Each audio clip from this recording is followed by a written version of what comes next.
alat ini ditunggu, alat ini diperlukan. Jadi kalau dikirim ke Jember itu tepat. Alat ini alat yang sedang sangat diperlukan. Tapi apakah alat ini bisa bermanfaat maksimal atau tidak tergantung kebijakan. Alat ini bisa meringankan penanganan masalah COVID atau tidak tergantung kebijakan. Jadi yang paling penting bukan canggihnya alat, tapi kebijakan yang diambil oleh Pak Dirut. Kalau Pak Dirutnya hadir di sini, saya berharap itu menjadikan satu sinyal bahwa Pak Dirut itu menyadari bahwa ini perlu kebijakan untuk bisa alat canggih ini bermanfaat untuk masyarakat. Sejatinya saya baru diundang Dr. Burhan itu kemarin, itu pun dadak-dadak. Jadi saya melihat hari ini sebenarnya bisa bukan diundang, tapi diperintah oleh Dr. Burhan. Karena Dr. Burhan ini senior saya, ya saya tampik saja. Jadi sekarang ada apel untuk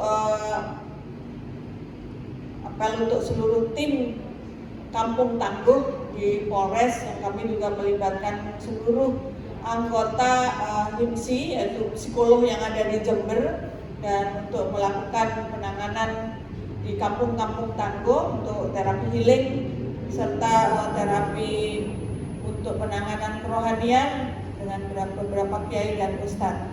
Mereka semua menunggu karena perintah Dr. Burhan tidak bisa saya abaikan. Bapak Ibu yang saya hormati, izinkan saya bicara di sini meskipun saya diundang sebagai bupati, tetapi ada tugas yang lebih penting lagi. Pada posisi hari ini saya adalah Ketua Gugus Percepatan Pemutusan dan Penularan serta Penanganan COVID-19 di Kabupaten. Izinkan saya memberikan sambutan sebagai Ketua Gugus COVID Kabupaten Jember. Yang mana dalam penanganan COVID, kita tidak lagi terpisah. Penanganan COVID di rumah sakit A, penanganan COVID di rumah sakit B, penanganan COVID oleh Kementerian A, penanganan COVID oleh Kementerian B. Kita tidak lagi demikian. Kita dalam satu gugus besar secara nasional dan kewilayahan yang pekerjaannya saling terkait dan tidak lepas satu dengan yang lain. Untuk itu, saya mohon izin dengan kerendahan hati untuk memberikan satu tausiah ketua gugus, karena ini sangat diperlukan.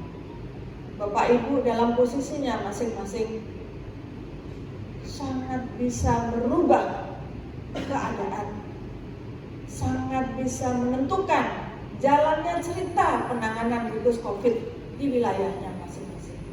Apalagi RS Perkebunan ini mempunyai jaringan yang kuat. Sebelum saya lanjutkan, saya perlu sampaikan bahwa saya dibesarkan di lingkungan PTP. Sejak lahir, mulai susu yang pertama diberikan kepada saya dari orang tua saya itu adalah dari jerih payah bekerja di rumah sakit PTP hingga saya dewasa. Saya dibesarkan dan diasuh di lingkungan PTPN. Untuk itu saya tidak merasa ini dunia yang lain. Saya merasa bagian daripada PTPN. Saya sangat mencintai dan sangat bangga dengan PTPN. Kami semua dibesarkan di dalam lingkungan PTPN. Kami sangat menjiwai. Di masa saya kanak-kanak, kami tinggal di kampung, kami tinggal di komplek jauh dari orang berkunjung. Kunjungan seorang direktur itu sangat berarti, sehingga kami yang biasanya main kulintang nggak ada yang nonton, ketika ada direktur menjadi penting. Pemain kulintang semua dikumpulkan. Dulu kami main musik anak-anak, tidak ada orang yang mau nanggap, tapi dibilang Pak Direktur PTP mau hadir. Itu peristiwa besar buat kami dan sangat membekas menjadi satu kenangan baik. Jadi Bapak perlu sadari bahwa kunjungan Bapak itu hanya karena di musim pandemi, bagi masyarakat di luar PTPN belum bisa dirasakan. Tetapi meskipun tidak kunjungan fisik kepada masyarakat, Bapak bisa melakukan satu kunjungan yang kehadiran Bapak hari ini menjadi sangat disyukuri dan menjadi doanya orang banyak yang menentukan jalan cerita sukses atau tidaknya penanganan COVID di Kabupaten Jember. Mengapa saya katakan demikian? Untuk selamat dari COVID kita tidak bisa sendiri-sendiri. Kali ini kita tidak ada yang paling penting diselamatkan adalah karyawan, karena itu di bawah kita, tidak lagi. Maka saya bolehlah menggarisbawahi di sini bahwa alat ini tidak lagi kita bisa atur bahwa untuk pemeriksaan urut dengan eselonnya, tidak lagi. Di Pemkab pun kami tidak lagi. Tetapi siapa? Urutannya adalah mereka yang mempunyai resiko paling tinggi, yang harus diberi kesempatan paling depan. Bukan karyawan PTP, tapi kalau karyawan PTP karena mereka perawat yang bisa langsung kontak dengan pasien, karena mereka dokter yang paling, karena mereka mungkin satpam yang ada di garis depan yang berhubungan langsung dengan screening awal, mereka lah yang paling perlu, sopir ambulan. Untuk itu saya mengajak Bapak Ibu, mumpung atau Pak Direktur di sini, nanti Pak Direktur pulang, tapi tim yang di sini akan melanjutkan pelayanan. Saya sebenarnya menyampaikan ini karena saya merasa PTP ini bisa berbuat lebih dari yang diperkirakan, Bapak Ibu. Tetapi tidak bisa bekerja sendiri, harus terangkai dalam tugas gugus. Bapak bisa lihat, polisi pun sekarang masak di dapur umum, tentara pun sekarang yang ke pasar. Kita semua melebur dalam satu tugas oleh gugus dalam komando gugus. Demikian juga apalagi alat untuk memeriksa, mendiagnosa. Saya ingin PTP kali ini merubah satu pesan. Tidak dengan dinding-dinding yang selama ini menjadi sekat, tetapi menyatu. Kita dalam kondisi darurat. Kita sedang berada dalam satu kebencanaan. Dan itu pandemi, artinya sedunia. Maka harusnya PTP hadir untuk dunia, BUMN hadir untuk negeri, karena kita tidak bisa selamat sendiri-sendiri. Untuk selamat kita harus bersama-sama. Tetangga kita harus sehat, kanan kiri kita harus sehat. Bolehlah saya sebagai ketua gugus yang mempunyai tanggung jawab sangat besar minta kepada Pak Dirut untuk men-switch planning PCR di Kabupaten Jember. Tidak lagi utamanya untuk karyawan PTP, tidak lagi utamanya untuk urusan komersial. Saya ini pengelola rumah sakit. Rumah sakit itu memang harus dikelola secara bisnis, dalam arti harus bisa mandiri, nggak memberati PTP. Itu saya setuju, karena guru saya juga mengajarkan demikian. Tetapi dalam situasi pandemi ini, semua orang untuk terbang dengan pesawat, mereka perlu surat keterangan sehat, mereka perlu tes. Memang peluang ini harus ditangkap dan harus disiapkan, karena kebutuhannya banyak. Tetapi janganlah ini menjadi satu goal utama.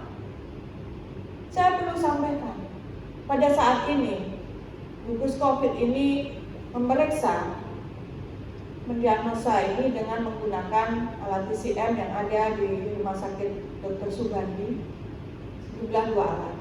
Satu alat yang baru dan satu alat yang biasanya digunakan untuk memeriksakan tubuh. Kemampuan untuk memeriksa hanya puluhan saja, sementara yang harus diperiksa jumlahnya ratusan.